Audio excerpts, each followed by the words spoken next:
called octreotide, a drug that, is used by endocrinologists to usually suppress growth hormone release, but it also suppresses insulin release. So we repurposed it, and we gave it to these kids, and lo and behold, they started losing weight. And they couldn't lose weight before. George Bray showed they gained weight, but they were losing weight. And something even more remarkable happened. They started exercising spontaneously. One kid started competitive swimming. Two kids started lifting weights at home. One kid became the manager of his high school basketball team, running around collecting all the basketballs. I mean, these were kids who sat on the couch, ate Doritos, and slept. And now they're active again. And the parents would say, "Oh my God, I've got my kid back." And the kid would say, "This is the first time my head hasn't been in the clouds since the tumor." Yeah.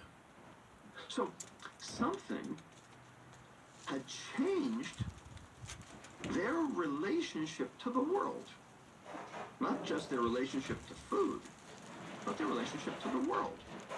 So we said, this is very interesting. So we did a double-blind placebo-controlled trial, and this time built a quality of life measure into the protocol.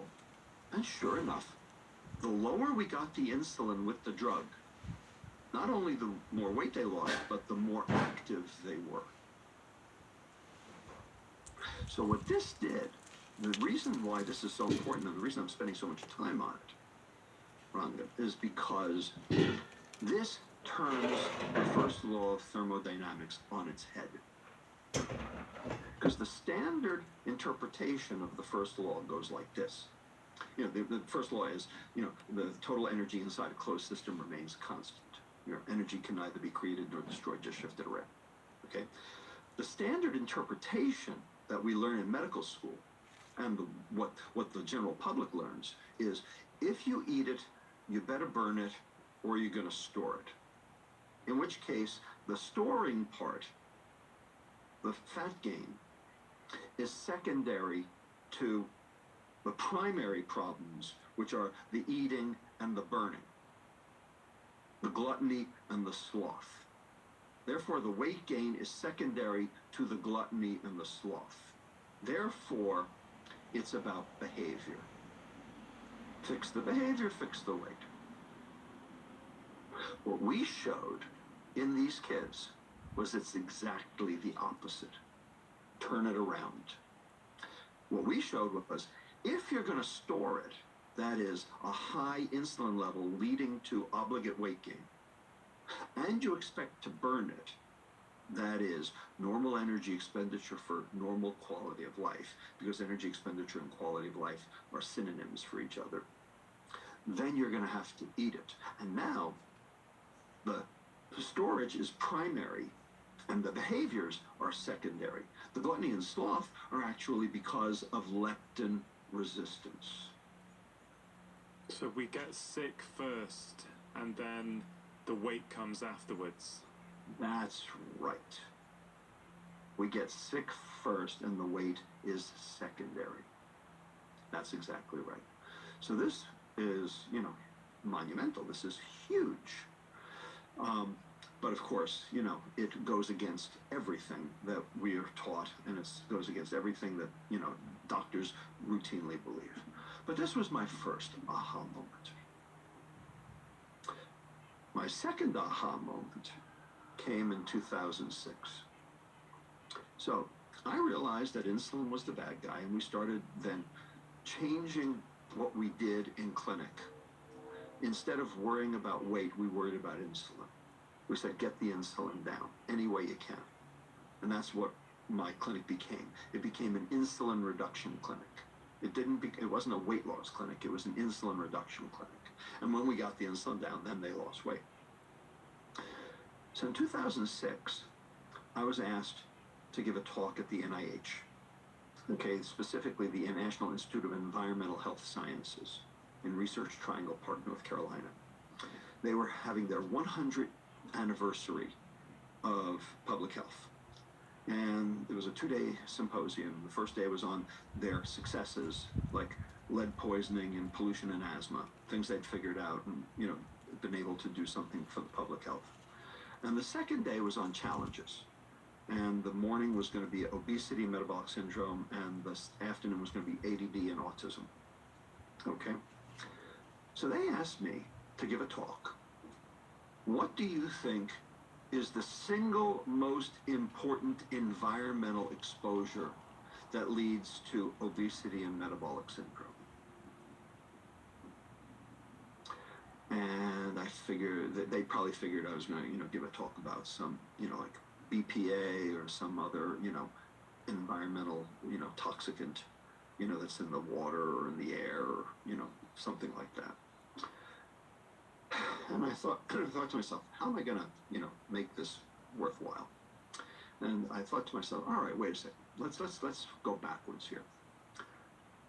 Children today get two diseases they never got before: type 2 diabetes and fatty liver disease. Those two. Children never got those before. Now, lots of kids get it. All right? So, I looked up type 2 diabetes and fatty liver disease. And of course, I know a lot about both of them, but I very specifically looked for origins and causation. It turns out that in the old days, back in the 1970s, before this pandemic of chronic disease started, both those diseases were the diseases of alcohol. Type 2 diabetes and fatty liver disease were the diseases of alcohol. But kids don't drink alcohol. So I said, all right, is there something they're exposed to that's like alcohol? So I opened up my Leninger, biochemistry textbook from 1974, sitting at this table that I'm at right now. And I said, what the hell is like alcohol? And there it was. It stared me right in the friggin' face, right off the page, from 1974. And the answer was fructose. Fructose and alcohol are metabolized virtually identically. And it makes sense that would be the case, because after all, where do you get alcohol from? Fermentation of fructose. It's called wine. Yeah. We do it in Napa and Sonoma every day. Okay, the big difference between fructose and alcohol is that for alcohol, the yeast does the first step of metabolism called glycolysis. For fructose, we do our own first step of metabolism. But after that, what the mitochondria see are exactly the same, acetyl-CoA. It's just a question of which was the substrate. Was it the ethanol or was it the fructose? But ultimately, they end up with the same fate. So it's very clear, all of a sudden, right looking at that right there, that this is the substrate that is driving both the type 2 diabetes and the fatty liver disease. So I put together a talk, and I went to North Carolina, and I said, this is what I think's going on, and here's why. Half-hour talk. And then there was the bathroom break. And, I got my applause, and then everyone left the room. And they didn't come back. I'm standing there at the podium talking with, this person, that person. And no one's coming back for the next session. And then I had to use the bathroom. So I went out, and I actually got tackled in the friggin' bathroom of the NIH by a bunch of crazed toxicologists screaming at me, saying, oh my God, you're right. This makes perfect sense. This is the toxin. You have to tell everyone about this. I guess I'm still doing it. I guess you still are. So, if the toxicologists went berserk, might be true. And then that was the second aha. And then the third aha. We'll be back to the conversation in just a moment. Now, many of us struggle to find time to eat all of these incredible whole foods. That's why I'm a big fan of good quality whole food supplements like this one that's been in my own life for over 3 years now. It contains over 75 whole food source ingredients, vitamins, minerals, pre and probiotics, and can help us support our energy, focus, digestion, and our immune system. Athletic Greens are giving my audience a fantastic offer. 1 year's free supply of vitamin D and 5 free travel packs with your first order. You can see all the details at athleticgreens.com/live more, or simply click on the link below. Now, back to the conversation. It was not even my aha. It was my colleague's aha, but I adopted it.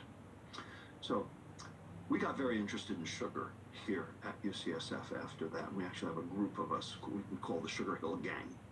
They're actually referenced in the book here. But my colleagues, Kristen Carnes, Laura Schmidt, and Stan Glantz, started looking at the paper trail of the food industry back in the 1960s and found the actual paper trail that showed that the food industry paid off scientists to exonerate sugar and figure saturated fat as the bad guy. We actually found their documents that showed the money transfer and the communications, just like what the January 6th committee is doing now, follow the money. And we actually proved that the sugar industry put their thumb on the scale back in the 1960s to exonerate their product, because there had been data that had been coming out at that point showing that sugar was not good for you. In fact, that's what John Yudkin found. Remember, Pure, White, and Deadly. And he had found, shown that data. And so people were starting to cast a fisheye at sugar. And so they had to go into overdrive mode and to PR this problem away. And so they approached the chairman of the Department of Nutrition at the Harvard School of Public Health, Fred Stair, and his associate, Mark Hegstead, who ended up becoming the head of the U.S. Department of Agriculture in 1970, to pay them off $6,500 back then, which would be about $50,000 today, to write 2 review articles to appear in the New England Journal of Medicine that basically said saturated fat's the bad guy and sugar is no problem whatsoever. So that's the third aha moment. It's all a scam. The whole thing's a put-up job. And that's why I wrote Metabolical. Sugar and alcohol. I don't think people commonly would put the two things together. People, I think, like, Joe Public, I think, would think, okay, alcohol, I know, if I drink too much, it's not good for me, it's going to cause problems with my liver. I think there's that understanding, and if I drink a little bit, have some days off a week, the odd glass of wine here and there is probably not going to be too bad for me, I think is what most people tend to think.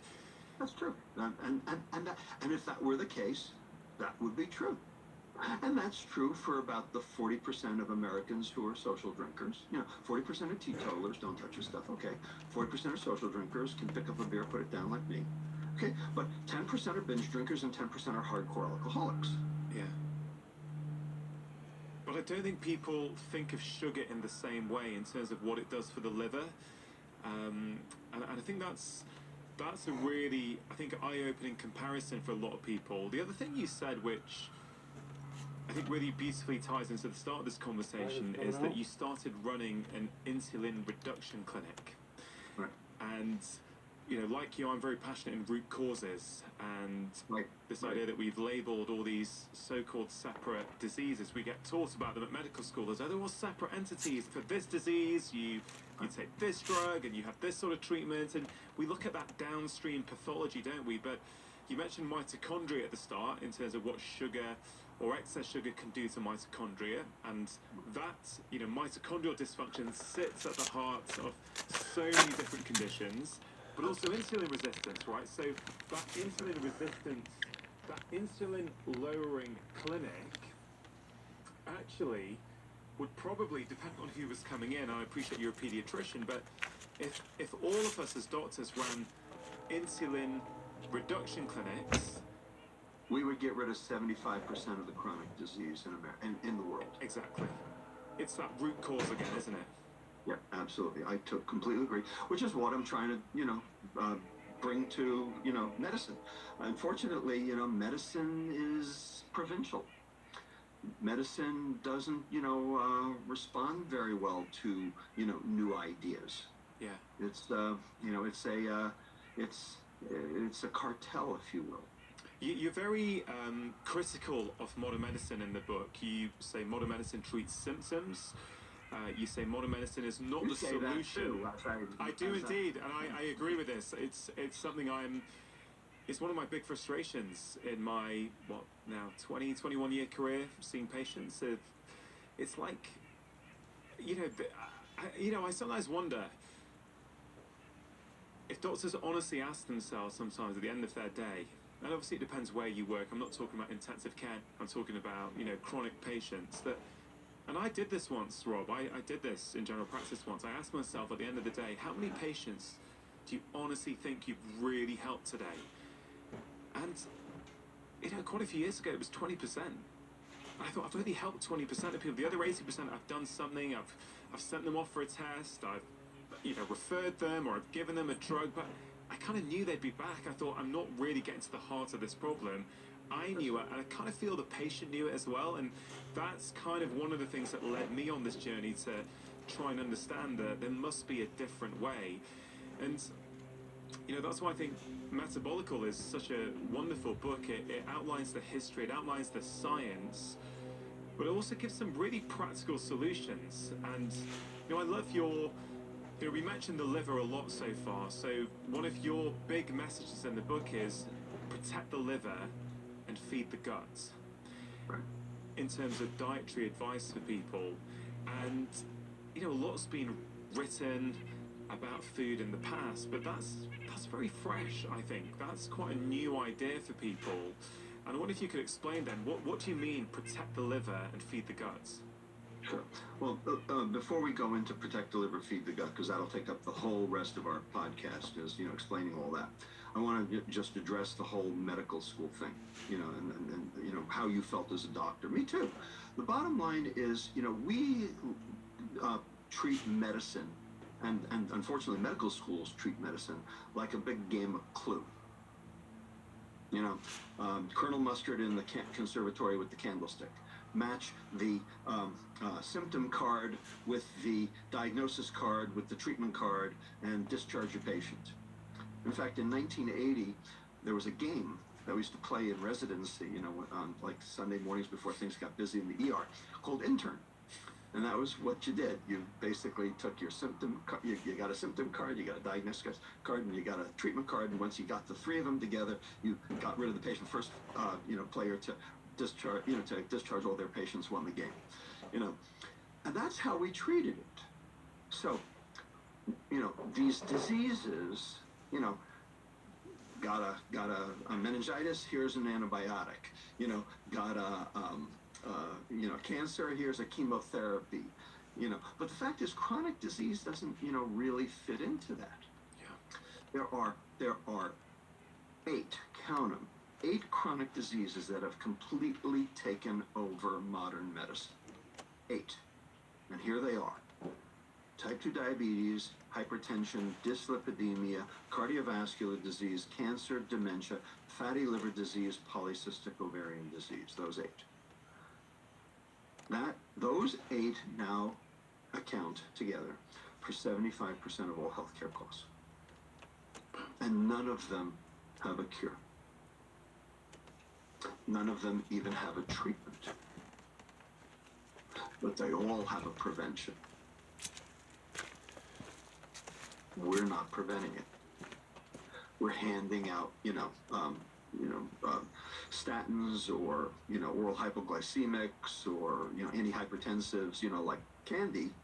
But that's treating the symptoms, the manifestations of the disease, not actually treating the cause. And the reason is because those diseases are not really the diseases. What's going on underneath to cause all 8 of those diseases are exactly the same. They're just in different organs. And here are the 8 things that I outline in the book, what I call the diseases that are not diseases. I call them the hateful 8. And here they are. Okay, and these are things that people don't know because they don't have ICD-11 codes. And doctors don't know what to do about them, so they don't even mention them. So no one's ever heard of them. And they didn't learn them in medical school either. So here they are, 8. Number one, glycation. Number two, oxidative stress. Number three, mitochondrial dysfunction. Number four, insulin resistance. Number five, membrane instability. Number six, inflammation. Number seven, methylation. Number eight, autophagy. Now, these are all normal phenomena that happen, but they can be speeded up or slowed down by what you eat. Now, it turns out when you have control over all eight of those things, you will be 110 playing tennis. When you don't have control over those eight things, you will be 40 years old in a wheelchair with two stumps on dialysis waiting for your next stroke. And of course, everything in between. So those are the choices. Those are the options. And because none of those eight, the hateful eight that I just mentioned, none of them have a cure. None of them even have a treatment. They only have a prevention. We're not preventing anything. And that's why you felt like you were not helping any of your patients, because you weren't addressing those eight root causes that you yourself know to be the big problem in medicine. Yeah, it's like a leaking roof, isn't it? The roof's leaking, and you just putting a bucket there to pick up the water. That's kind of what the drugs are doing. Yeah, it's great. There's no water there on the floor, so you can live a little bit better. But you're not getting to the cause, right? You need to fix the leak in the roof, and then actually you no longer need the buckets. Right. Well, and you won't. The problem is if you don't fix the leak in the roof, you won't have a house. Yeah. That was one of my favorite parts of the book. These 8 processes that are occurring in all of us, and they're either promoting health and longevity, or they're actually the opposite and creating illness and ultimately disease. And I really love the way you said that actually medicines aren't really tackling those things. And I just want to be really clear for people that antihypertensives or drugs in general, they have a role sometimes, right? They can be helpful in certain situations. I think you're in agreement with that. It's just I'm not against them. Yeah. Okay, I'm not against them per se. But the problem is that if you don't fix the underlying problem, what have you done? Okay, so it's fine to give a statin to lower an LDL, but what have you done? Have you actually fixed the problem? You haven't done a damn thing about the problem. The problem's still there. Okay, so the very first sentence of the book, okay, starts like this: you find a wasp in your attic. What do? Kill the wasp? Or find the wasp's nest? You have to work upstream of a problem to solve a problem. Working downstream of a problem only fixes the result of the problem. The problem's still there. And if you can kill the wasp, but then the next time you go up into the attic, you're going to be stung into submission by all the other wasps. Yeah. Because you didn't fix the problem. I think we really need to. I want to make sure everyone listening and watching this has got this, that what you're talking about is really at the heart of pretty much every single chronic disease that's going on at the moment, that is afflicting families, it's overwhelming healthcare systems, it's causing disability, it's causing reduction in the quality of life, and actually most of them are caused by malfunction in these eight areas. But ultimately, what you're making a very strong case for is that it's actually the modern food environment, this highly ultra-processed food that we are consuming in inordinate quantities, is actually at the root cause. And unless we deal with that as a root cause, we're going to be struggling. People are going to be suffering, healthcare systems are going to be suffering, and we're not going to get anywhere. Your intro to the book was it literally was so punchy.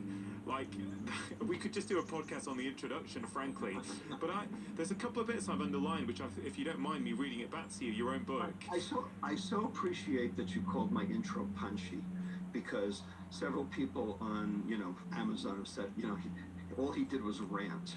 But I guess it depends on how concerned you are about the problem. Yeah, and this is such a big problem. Like, it's arguably the biggest problem that's going on across the globe at the moment. It's because, and you see in your kids, right? You see kids. I see kids, and when you see a 7-year-old with pre-diabetes, like, this wasn't happening 20-25 years ago. Something is going on, and we can't just give them metformin or what. We have to try and figure out what's causing this. Right, kids are the canaries in the coal mine, and if you ignore it, you do it at your own risk. That's just that simple, and that's what we're doing. We've done. We've ignored it. The other thing is that everybody right now is completely distracted. Okay, they're distracted by this thing called COVID. Okay, and I understand why, and it's certainly distracting. However, let's talk about that for a minute, okay?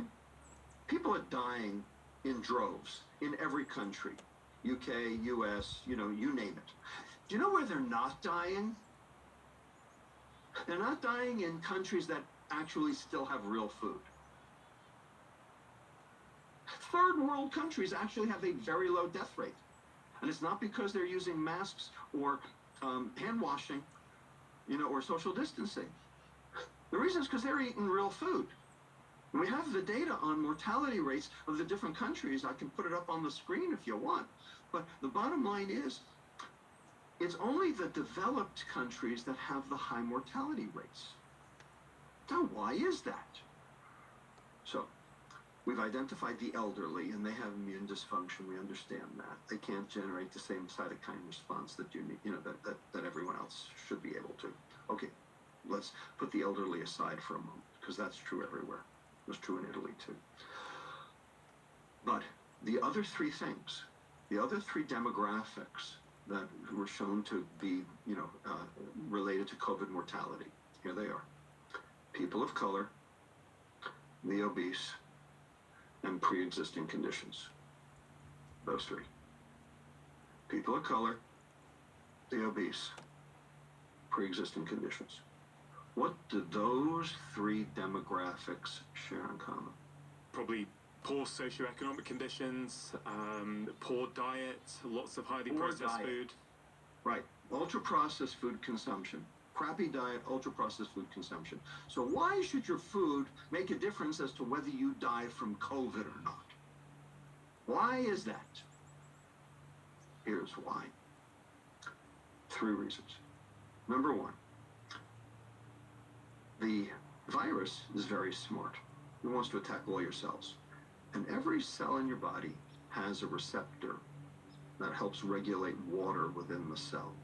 And that receptor is called ACE2, ACE2, angiotensin converting enzyme 2. It's an endocrine receptor, okay? And that's where angiotensin works, and it involves water transport.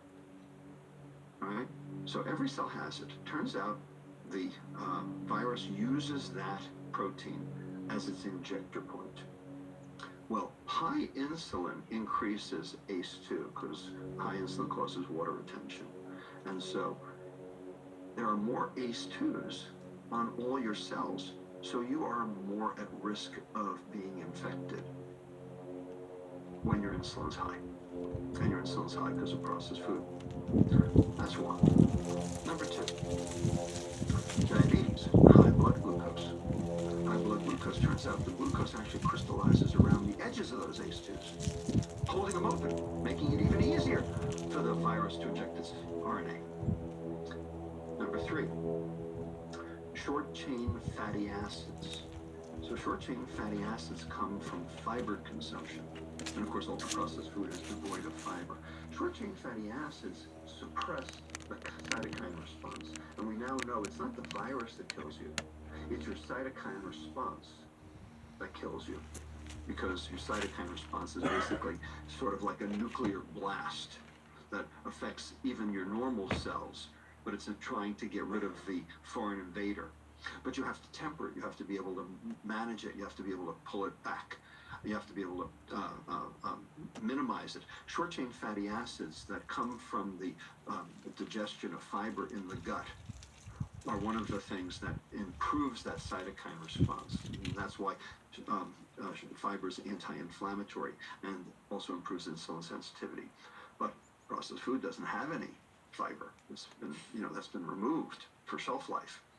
So those three demographics, people of color, the obese, pre-existing conditions, big ultra-processed food consumers, high sugar, low fiber, processed food, not real food. The CDC and the NIH and the MRC and everyone and Public Health England, no one is talking about food in COVID. Yeah. This is the fourth leg of the stool.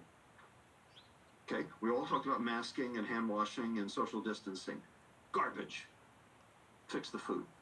Now, I think when we're talking about foods, I think we need to get clear on terminology for people who are listening and they think, okay, look, I get this. Highly processed food is at the root cause of many of these chronic diseases.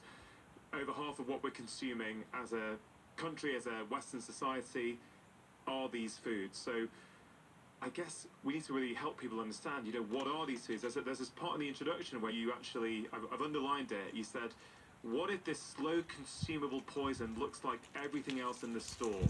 How do you protect yourself? And that's kind of part of the problem, isn't it? It's so normalized that I think many people don't really understand anymore, well, what is a processed food? What is real food? So can you help us try and understand that? Right. Yeah. One of the first questions we ask in clinic, we used to ask is, mom, the mom and the kid come in, for obesity clinic, and we ask, mom, what do you consider food? Do you think Cheetos is food? If you think Cheetos is food, then basically nothing's going to help you. So that's the first thing we do, is we disavow them of this concept, of this knowledge.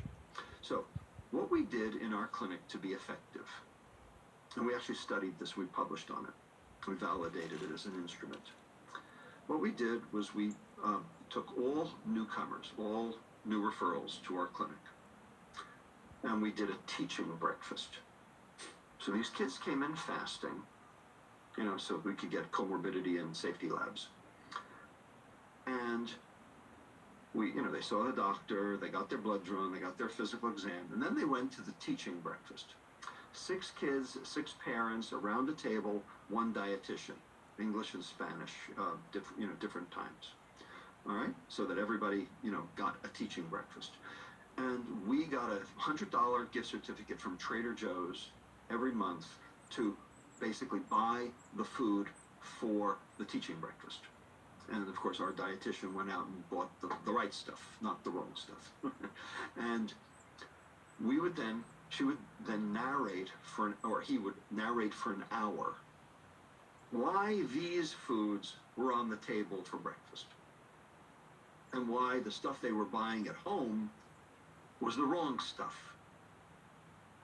Okay, and we would explain insulin, and we would show them how much sugar was in each of the things that they were getting at home and versus, what was on the table.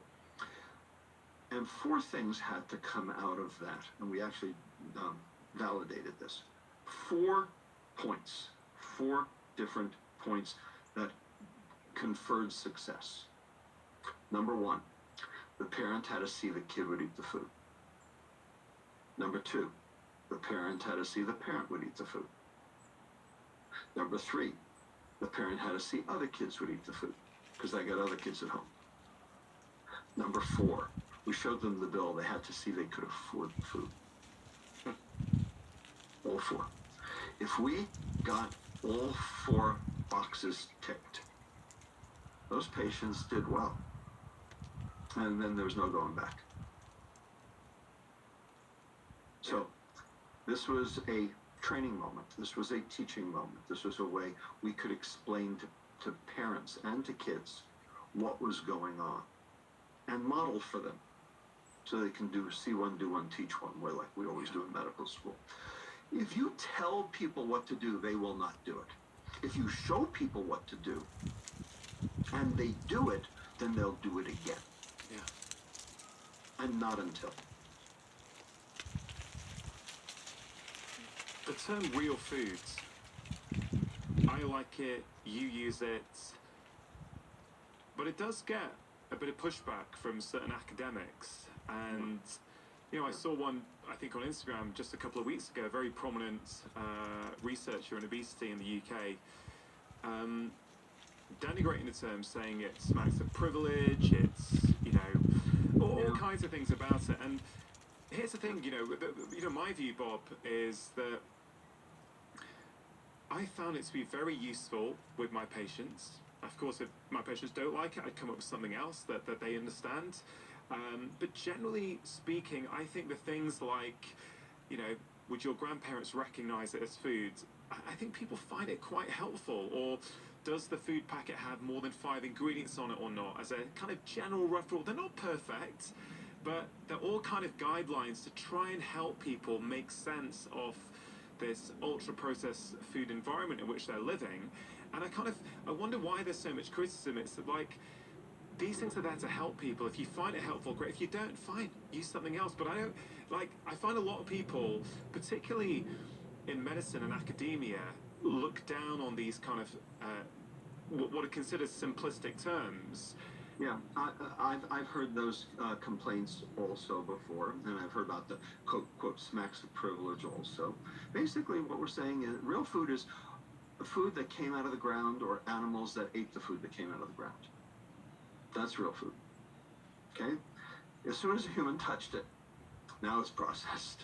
Just a question of the degree of processing also. And, I'm sure you're familiar with Carlos Monteiro at University of Sao Paulo, developed this system called the NOVA system for the degree of processing, which I actually think is, the right way to go. It's not, because it's not what's in the food, it's what's been done to the food that matters. All food is inherently good. It's what we do to the food that's not. And that's the point I try to make in the book, and I have an entire section on what we did to the food that actually turned it from food into poison. That classification system is brilliant, and perhaps you could take a kind of readily available, simple food and just explain how it can go through these 4 stages to help people really understand this. Sure, I can do this in 1 minute. Let's take an apple. Class 1 on the NOVA system would be an apple. Class 2 on the NOVA system would be apple slices. Class 3 on the NOVA system would be apple sauce, unsweetened. Class 4 on the NOVA system would be an apple pie. There you go. Turns out that only the class 4 foods are associated with chronic disease. So we can have minimally, that's really encouraging. So we can have, minimally processed foods that are done to make our life easier a little bit, or, but it's when it goes to that extreme where it's actually bears no resemblance to actually what actually came out of the ground in the first place. That's right. And so what is different about that apple pie versus the apple? And the answer is the addition of sugar and the removal of fiber. So this now brings us to the question you asked me earlier about the protect the liver, feed the gut. So the addition of sugar is what basically floods the liver, because the liver, only like alcohol, only has an innate capacity to metabolize a small amount. We know how much sugar we can metabolize, and it's not that different from the amount of alcohol that we can metabolize, because the metabolism is virtually the same. The point is, you can overwhelm your liver's capacity to metabolize sugar. And when that happens, just like what happens when you over-metabolize alcohol, is your liver can't handle the onslaught. And so it has to take the extra and turn it into fat. And there are enzymes in your liver that turn sugar into fat. It's called de novo lipogenesis, new fat making. And there are 3 enzymes that, in concert, that do this. One's called ATP citrate lyase, the other one's called acetyl-CoA carboxylase, and the last one's called fatty acid synthase. These three enzymes are being driven by excess substrate, and that substrate is fructose, then turned into acetyl-CoA by glycolysis. So, bottom line, you're flooding your liver, and the goal is protect the liver. And when you flood your liver, now your liver makes fat, and that fat precipitates. Now you got fatty liver, and now you got insulin resistance, Yeah. and now you got chronic metabolic disease. So, protect the liver. Second part, feed the gut. Now, a lot's been written about the microbiome. Okay? And there are a lot of probiotics that are now, in health food stores to try to restore the microbiome. And everyone now knows that the microbiome talks to your brain, which is true. It does. The question is, would taking a probiotic, a bacteria, work? Would that fix the problem? Because, boy, if that could fix the problem, that would be great, wouldn't it? The answer, does it work? Is there any disease yet that has actually been ameliorated, attenuated, or cured by administration of a probiotic? Name one. I mean, it's helped. I think it's helped with symptoms in things like IBS. I think it's been shown to make general improvements in mood, sometimes in the right individual, but by and large, amelioration of disease. I don't think we've got that evidence yet, do we? Well, we certainly don't, and the reason is because it doesn't happen. So here's my question to you, Ron. Think this out. These probiotics, they're bacteria. They're live cultures, right? Yeah. They're alive. Whether they're in a pill or not, they're alive. You swallow them. Those bacteria should be able to populate your intestine, grow, take hold, and basically, contribute to your microbial diversity. Yes? Yeah. Concept, right? Why do you have to keep taking them? Why can't you just take one? Why have to take them every day? Yeah, well, a lot of them just pass straight through, don't they? And that's right. A lot of them pass straight through, or they die right there in the intestine, which is exactly what happened to the ones as to why you don't have them there in the first place, because they're already dead. Because the intra-intestinal milieu that the bacteria find themselves in is not conducive to their growth. sorry to interrupt. If you are enjoying this content, there's loads more just like it on my channel, so please do take a moment to press subscribe, hit the notification bell, and now back to the conversation. The ones that you basically had before have already died, and so you take them every single day, and they're still not populating your intestine. They still haven't actually taken hold and thrived and contributed to your microbial diversity. So basically, they're not doing very much, which is why we haven't seen any amelioration of any disease yet. Because probiotics are not working upstream. You have to change the intestinal milieu first. How do you do that? That's what a prebiotic does. So what's a prebiotic? A prebiotic is food for those bacteria that will feed them so that they can grow. And what's the nature's perfect prebiotic? Fiber. Fiber. Fiber is not food for you. Fiber is food for your bacteria. But when we took the fiber out of the food to process it, because fiber basically reduces shelf life, when we took the fiber out of the food to process it, we are now depriving our bacteria of the food they need to be able to live in symbiosis with us. And so those bacteria, the good bacteria are dead, the bad bacteria have taken over, and the bad bacteria is sending all sorts of bad signals,